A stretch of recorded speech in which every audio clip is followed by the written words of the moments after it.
शिवसेना अध्यक्ष उद्धव ठाकरे और बीजेपी अध्यक्ष अमित शाह जेट एयरवेज की फ्लाइट से एक ही फ्लाइट से मुंबई पहुंचे, लेकिन नहीं हुई दोनों में बातचीत। यह बड़ी खबर आ रही है कि दोनों एक ही फ्लाइट में थे। उद्धव ठाकरे और अमित शाह दोनों दिल्ली से मुंबई जा रहे थे, जेट एयरवेज की फ्लाइट थी, लेकिन दोनों में कोई बातचीत नहीं हुई। 2 घंटे तक एक साथ, मतलब एक ही फ्लाइट में बैठे रहे। दिल्ली से मुंबई जा रहे थे, लेकिन सूत्र बता रहे हैं कि दोनों में कोई बात तक नहीं हुई।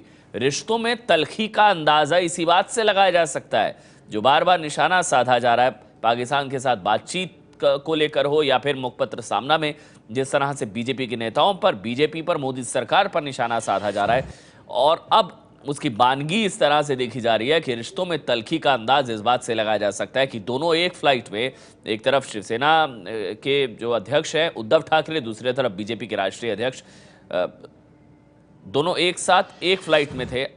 अमित शाह हमारे साथ उमेश कुमावत जुड़ चुके हैं। उमेश, अक्सर एक आ जाता है नेताओं की तरफ से कि राजनीतिक मतभेद अपनी जगह, लेकिन व्यक्तिगत रिश्ते हमारे अपनी जगह है। लेकिन यहां तो बात इतनी ज्यादा खराब हो चुकी है कि एक फ्लाइट में 2 घंटे तक बात तक नहीं की।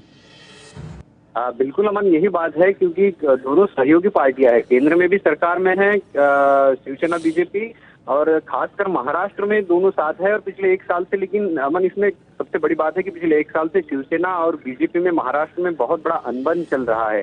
अब ये बातें रिजॉल्व करने का या इन बात पे चर्चा करने का एक समय मिला था। कल जब उद्धव ठाकरे आ रहे थे, 2 बजे की फ्लाइट थी ये जेट एयरवेज की, और उसी में अमित शाह भी थे।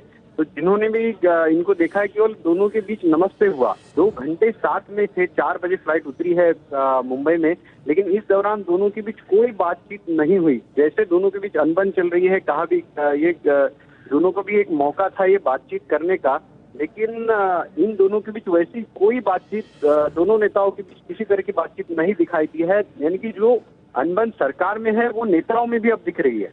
बिल्कुल, अगर बात नहीं करेंगे तो सरकार किस तरह से चलाएंगे, क्योंकि महाराष्ट्र में भी सरकार है, केंद्र में भी सरकार है। बहुत बहुत शुक्रिया आपका।